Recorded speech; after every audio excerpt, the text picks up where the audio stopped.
Palavra da Verdade, com Hernandes Dias Lopes. Meus amados, nós vamos abrir a palavra de Deus no livro de Apocalipse, capítulo 3. Apocalipse, capítulo 3, versos de 1 a 6.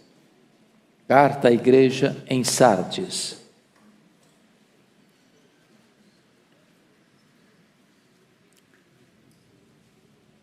Está escrito o seguinte: ao anjo da igreja em Sardes escreve: estas coisas diz aquele que tem os 7 Espíritos de Deus e as 7 estrelas. Conheço as tuas obras, que tens nome de que vives e estás morto. Sê vigilante e consolida o resto que estava para morrer, porque não tenho achado íntegras as tuas obras na presença do meu Deus. Lembra-te, pois, do que tens recebido e ouvido, guarda-o e arrepende-te. Porquanto, se não vigiares, virei como ladrão, e não conhecerás de modo algum em que hora virei contra ti. Tens, contudo, em Sardes umas poucas pessoas que não contaminaram as suas vestiduras e andarão de branco junto comigo, pois são dignas. O vencedor será assim vestido de vestes brancas, e de modo nenhum apagarei o seu nome do livro da vida. Pelo contrário, confessarei o seu nome diante de meu Pai e diante dos seus anjos. Quem tem ouvidos, ouça o que o Espírito diz às igrejas. O tema que eu quero tratar nesta noite é reavivamento ou sepultamento. Certo pastor liderava uma igreja e via com muita tristeza a apatia do povo, o descaso com as coisas sagradas, a falta de envolvimento com a obra. E um dia esse pastor resolveu fazer coisa inusitada, inédita, chocante. Ele anunciou que no próximo domingo ele faria o sepultamento da igreja. Aquela notícia tão inusitada e tão estranha ganhou notoriedade na semana, de tal forma que no domingo seguinte a igreja em peso estava presente. E para espanto dos que estavam, havia um caixão na frente do púlpito. E o pastor pregou um sermão muito veemente, chocante até. E então, solenemente, ele deu uma ordem para que todos os membros da igreja fizessem uma fila, a partir dos mais velhos, e solenemente passassem para se despedir da igreja, no funeral da igreja. E as pessoas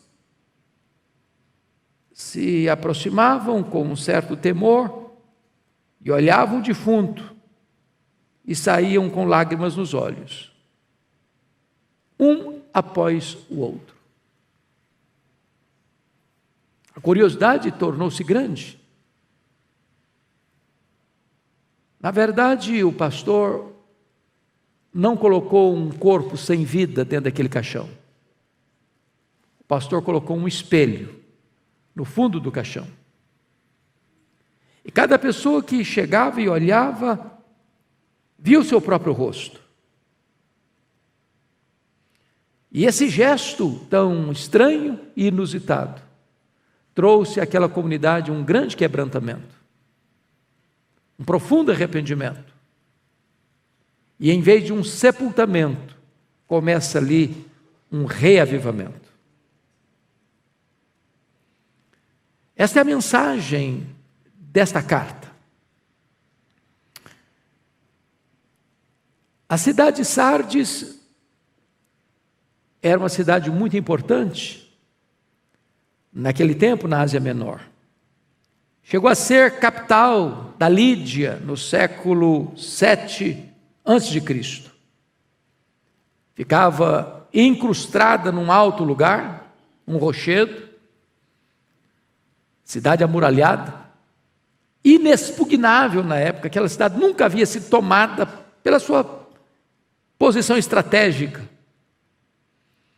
Mas, por falta de vigilância, aquela cidade caiu no ano 519 a.C., 529 a.C., porque o rei persa, o rei Ciro, cercou a cidade 14 dias. E enquanto os soldados dormiam dentro das muralhas de Sardes, os soldados de Ciro entraram por um buraco cavado na muralha, e entraram e tomaram a cidade. A cidade podia compreender muito bem as palavras do Senhor Jesus: ser vigilante, porque venho como ladrão. Mas a cidade não aprendeu a lição, e depois esta cidade caiu novamente nas mãos de Antíoco Epifânio, e mais tarde a cidade vem a ser reconstruída por Alexandre Magno, e Alexandre Magno embeleza outra vez aquela cidade, mas a cidade vem a ser destruída por um grande terremoto no ano 17 depois de Cristo, e o imperador Tibério reconstrói a cidade e dedica aquela cidade à deusa Cibele, que tinha fama de dar vida aos mortos. Portanto, a cidade também entendia a linguagem que Jesus menciona quando afirma que ele tem os 7 Espíritos de Deus, que ele tem a plenitude do Espírito de Deus que pode dar vida aos mortos.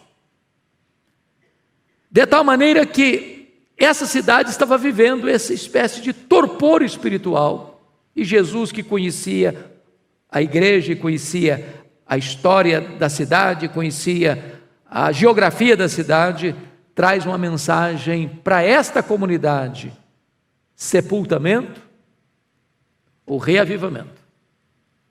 Então, eu gostaria de olhar para esse texto, tirando aqui algumas lições que passo a descrever. Primeiramente, vejamos a necessidade do reavivamento para uma igreja. Quando uma igreja precisa de um reavivamento? É quando o fervor espiritual está se apagando.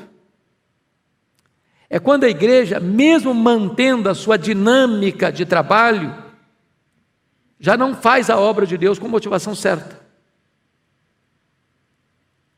É quando a vida cristã é colocada no piloto automático. É quando a igreja, mesmo preservando a sã doutrina, porque não há nenhuma denúncia de Jesus nessa igreja de problemas doutrinários, não tem aí o problema da falsa doutrina da profetisa Jezabel, não tem aí influência dos nicolaítas, não tem aí doutrina de Balaão, não tem qualquer heresia rondando esta igreja, nem mesmo há menção de qualquer perseguição política ou mesmo religiosa. Mas essa igreja estava perdendo a sua vitalidade espiritual por viver uma vida mundana, secularizada, perdendo de vista a sua fidelidade à palavra de Deus com a vida santa. Então, quando é que uma igreja precisa de avivamento?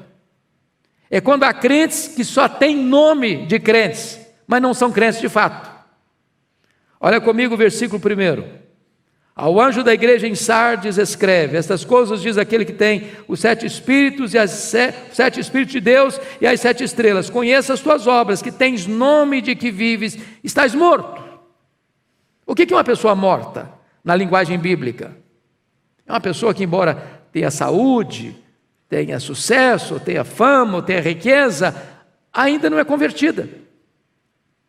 O homem no seu estado natural está morto nos seus delitos e pecados. É possível uma pessoa ter um nome no hall de membros da igreja e não ter um nome no livro da vida. É possível uma pessoa entrar para a igreja e ser membro da igreja e trabalhar na igreja e ter atividades na igreja e não ser salva. E esse é um grande risco, porque há possibilidade dos homens enganarem os olhares humanos, ter nome, ter fama, ter reconhecimento, mas aos olhos de Deus, Deus que conhece a verdade no íntimo, olha e diz: não tem vida aí, só tem casca, só tem verniz, só tem aparência, só tem performance, só tem reputação diante dos homens, mas é apenas uma fé formal, não há conversão verdadeira, não há novo nascimento, não há salvação. Uma igreja que vive de aparências precisa de um reavivamento, precisa de uma visitação de Deus. Segundo lugar, quando a igreja precisa de reavivamento? Quando há crentes que estão no CTI espiritual. Olha o versículo 2 comigo. Sê vigilante e consolida o resto que estava para morrer, porque não tem achado íntegras as suas obras na presença do meu Deus.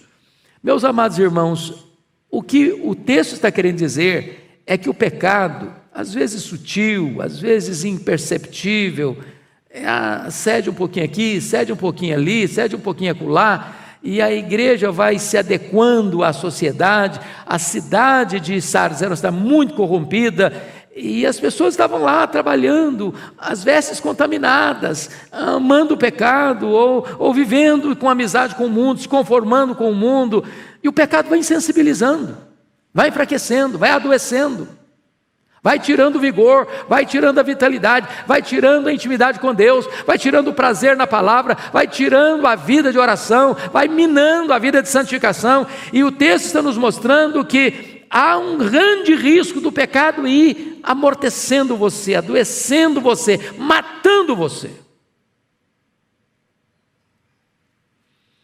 Eu li certa feita uma lenda curiosa sobre essa questão do avanço do pecado, e essa lenda, ou esse fato, tinha a ver com a questão da bebida, por exemplo. Ele disse que o álcool era a mistura do sangue de alguns animais. Primeiramente, o pavão. Quando uma pessoa começa a beber, ela se alegra, ela fica mais falante, ela fica mais elegante, ela se acha a pessoa mais importante do mundo, vira um pavão. A próxima fase é o sangue do leão. Fica bravo, valente, tem bravata, enfrenta qualquer perigo, não tem medo de nada, não tem medo de ninguém, não mede riscos. Mas aí vem o terceiro sangue. É o sangue do macaco. Aí começa a fazer macaquice, fazer graça, virar motivo de chacota. Mas finalmente mistura com o sangue do porco, vai para a lama, para a sujeira. As pessoas não percebem essas fases. Começou apenas com uma coisa que parecia bonita. As propagandas do álcool são as mais bonitas. Mas o final dessa linha é a lama. O pecado faz isso.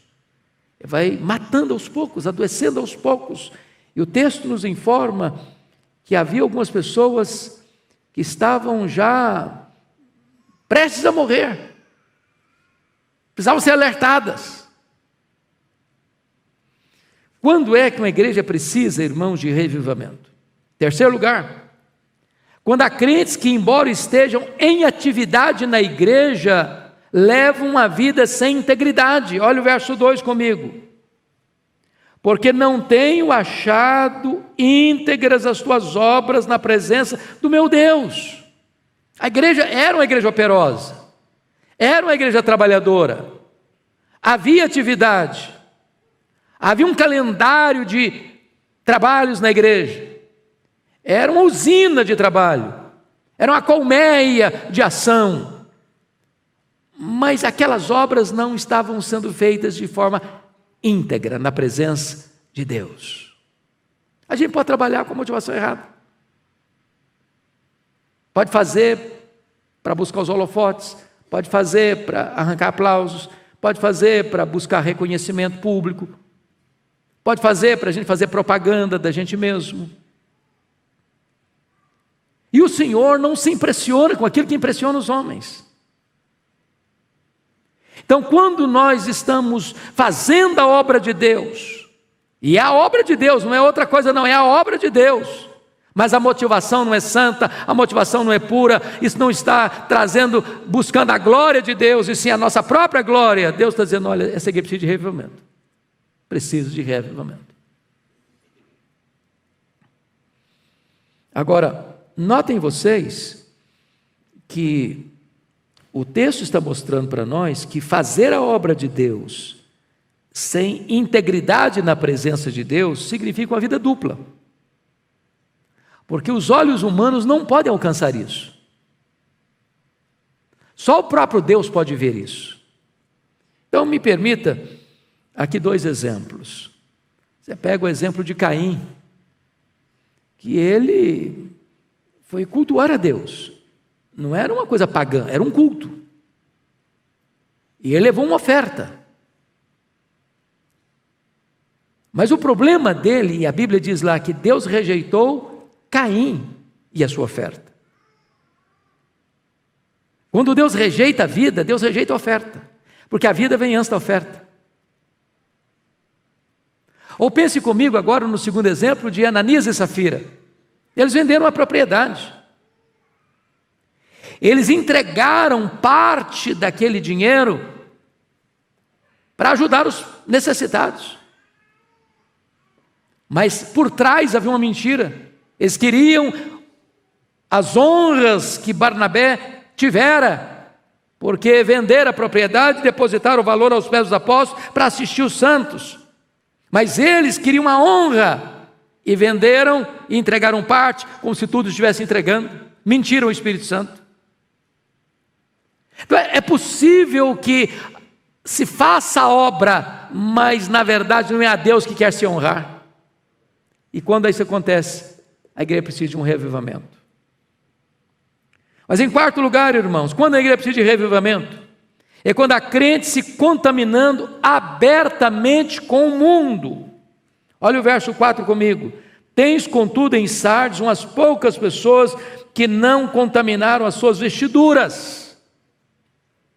Então, há pessoas na igreja de Sardes que estão lá, mas estão contaminando as suas vestiduras. Estão se poluindo espiritualmente. Estão se mundanizando ao mesmo tempo.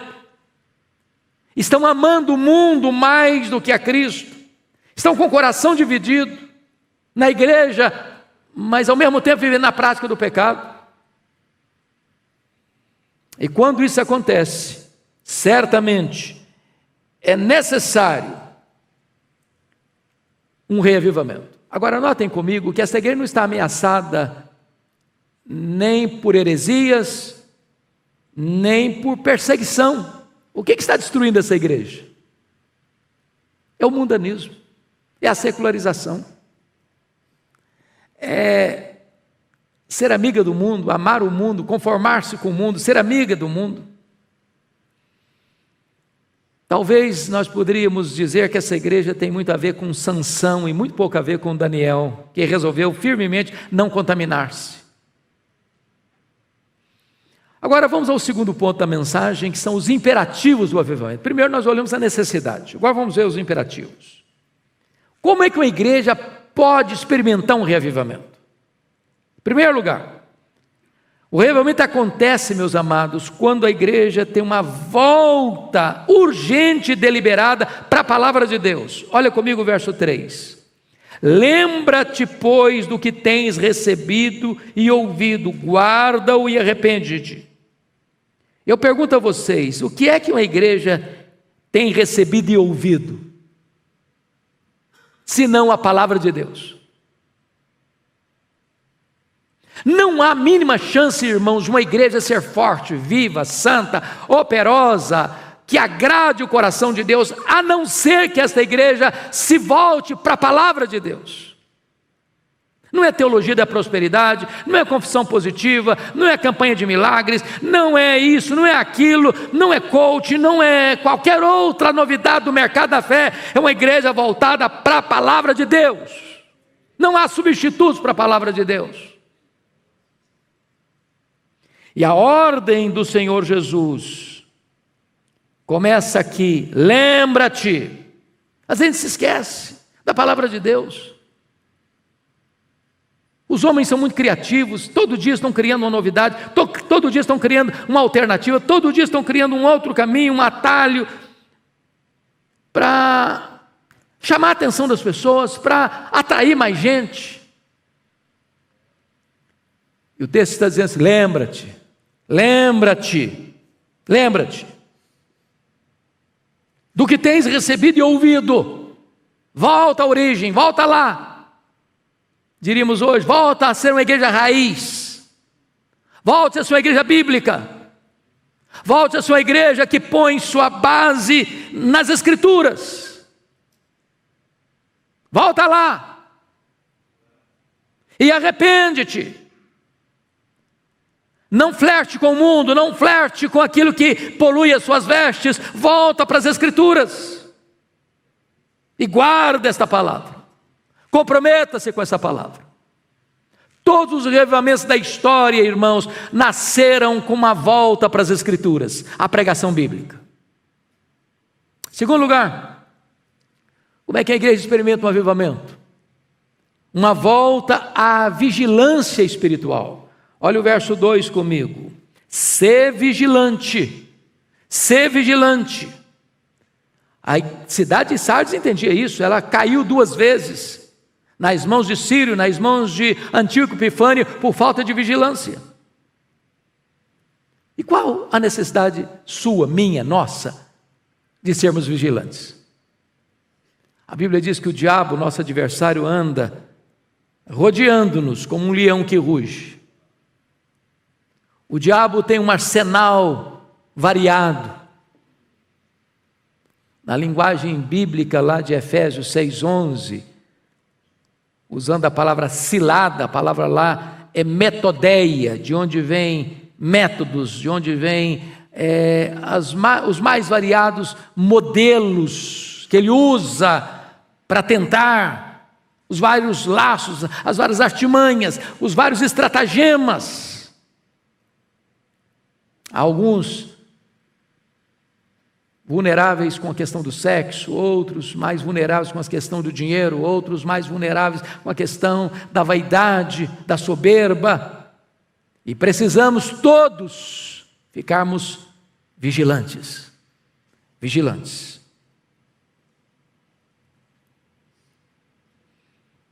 Mas, em terceiro lugar, como é que a igreja pode experimentar um avivamento?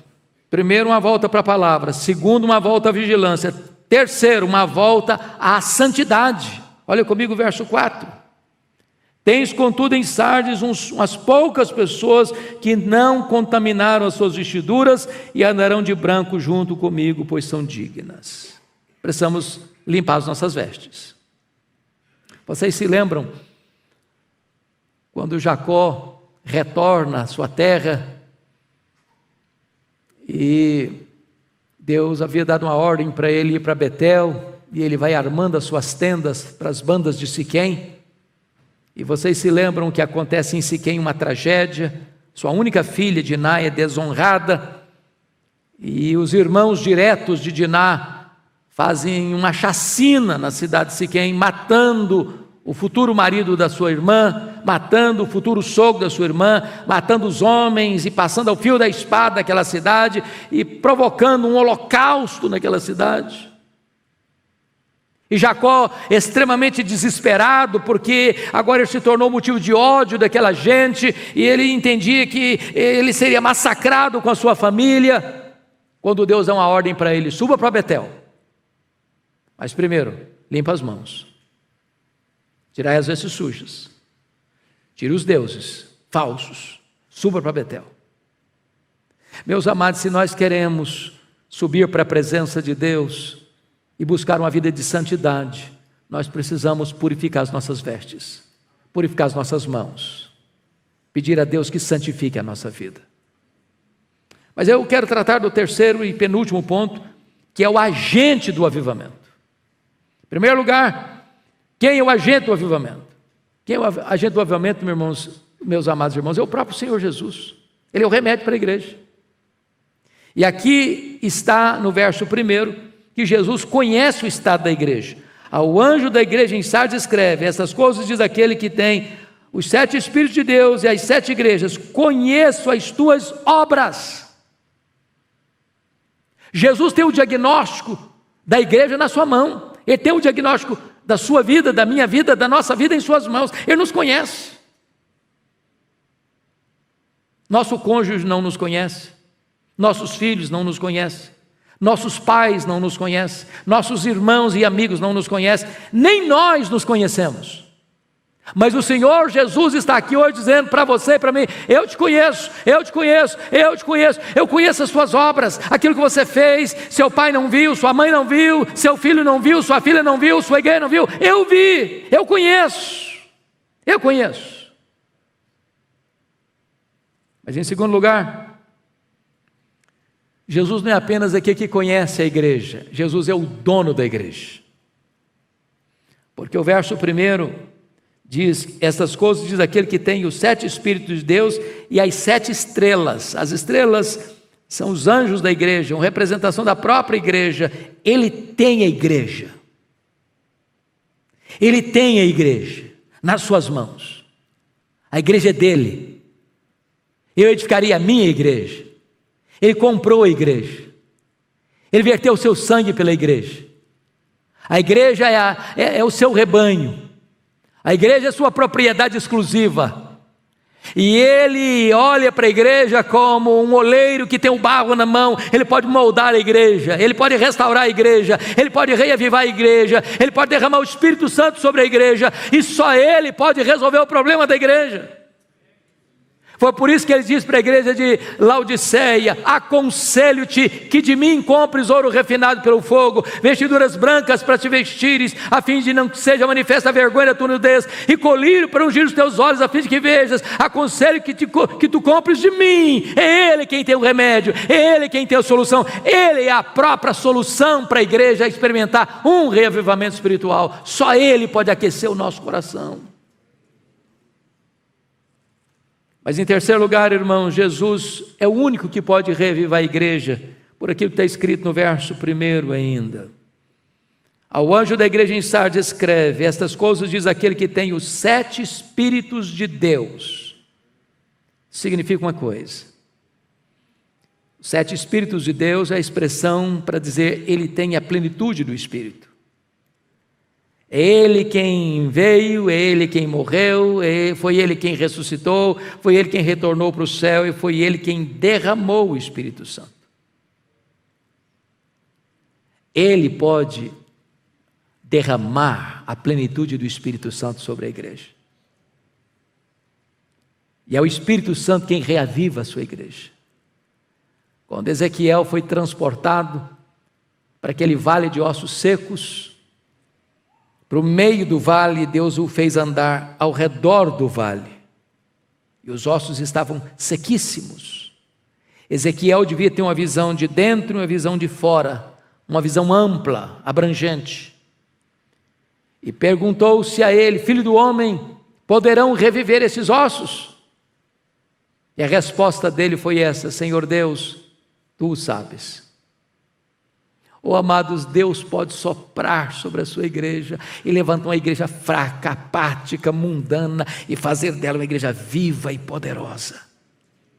Deus pode transformar um vale de ossos secos num exército poderoso. Deus pode pegar a sua vida, a minha vida, a nossa vida, às vezes apática, às vezes enfraquecida, às vezes manchada e poluída, com as vestes talvez cheias de nódoas deste mundo, e fazer de nós um vaso de honra nas suas mãos. Ele pode fazer, e só Ele pode fazer. Mas eu quero concluir. Último ponto: as bênçãos do reavivamento.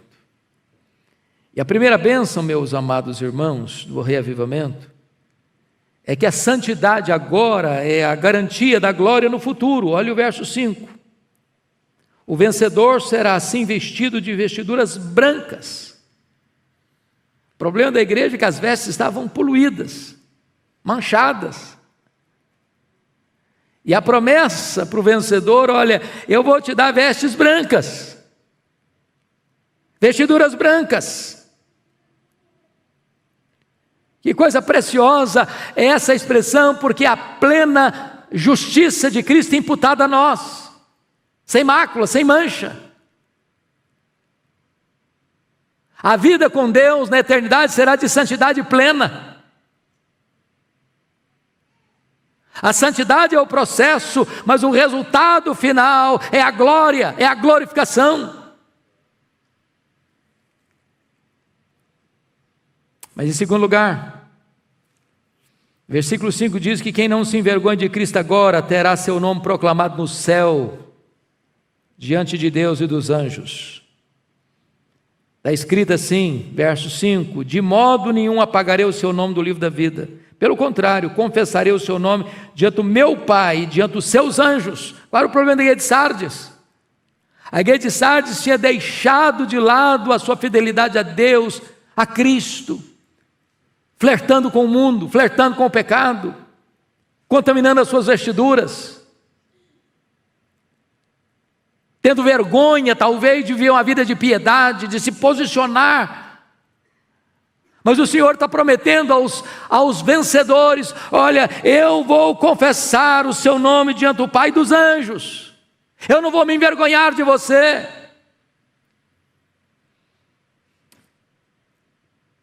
Aquela igreja tinha o nome de que vivia, mas estava morta. O que acontece hoje quando uma pessoa morre? Antes de sepultar, você precisa tirar o atestado de óbito.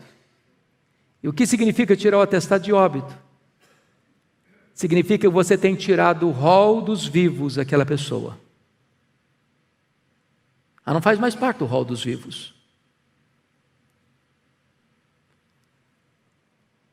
E o que o Senhor está dizendo aqui é o óbvio. O livro da vida não tem nome de gente morta. O livro da vida só contém nome de gente viva. Viva porque foi ressuscitada espiritualmente. Estava morta, mas reviveu.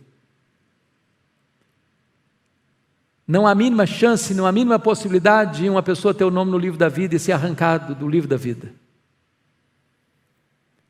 Um dia Moisés fez uma oração para Deus: Senhor, o Senhor não me escutar a minha oração, então tira o meu nome. Deus: Moisés, você não está sabendo o que você está falando. Não existe esse negócio de botar o nome no livro da vida e botar uma borracha e tirar da vida e botar de novo e tirar de novo, então botar e tirar, desmanchar. Não existe isso. Quando você é salvo, a sua salvação está assegurada, está garantida.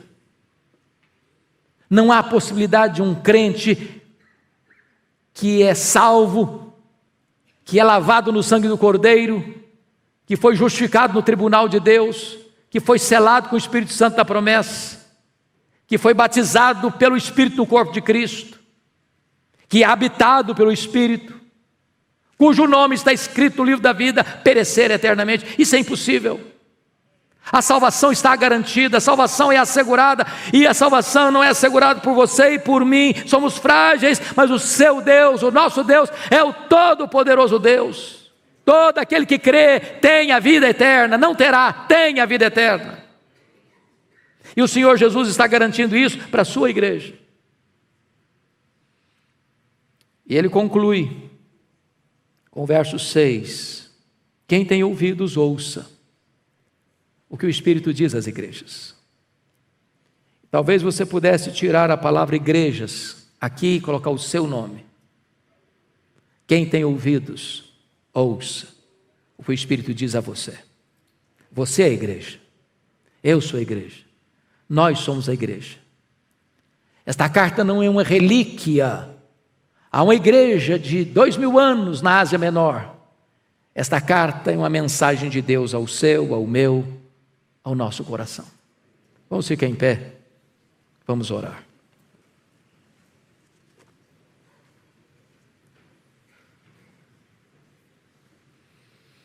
Senhor Deus, nós te adoramos, porque Tu não desistes de nós. Às vezes claudicamos, às vezes nos afastamos imperceptivelmente, às vezes imaginamos que só ter o nosso nome no rol de membros da igreja é suficiente. Às vezes imaginamos que só o fato de estarmos trabalhando na igreja, fazendo a Tua obra é suficiente. E às vezes a sutileza do pecado vai nos atraindo, vai nos seduzindo, vai nos maculando, nos manchando, e vamos enfraquecendo, adoecendo. Ah, Senhor, nesta noite, olha para nós, sopra sobre nós um alento de vida. Oh Jesus, Tu que tem os 7 Espíritos, a plenitude do Espírito, vem sobre nós nesta noite. Sopra, Senhor, as cinzas, reacende as brasas, inflama dentro de nós um zelo, um amor renovado, redobrado pelo Senhor. Que o nosso coração seja totalmente Teu, que Tu sejas a nossa maior alegria, o nosso maior deleite, o nosso maior prazer. Oh meu Deus, produz no nosso coração um quebrantamento verdadeiro, um arrependimento genuíno, que nos voltemos para a Tua palavra, que amemos a Tua palavra, que nos deleitemos na Tua palavra, que vivamos as bênçãos prometidas da Tua palavra. Queremos vida pura, queremos vida santa, queremos vida digna do Teu nome. Oh Senhor, reaviva a Tua igreja, reaviva o nosso coração. Nós não queremos um sepultamento, nós queremos um reavivamento. E nós oramos em nome de Jesus, aleluia, amém.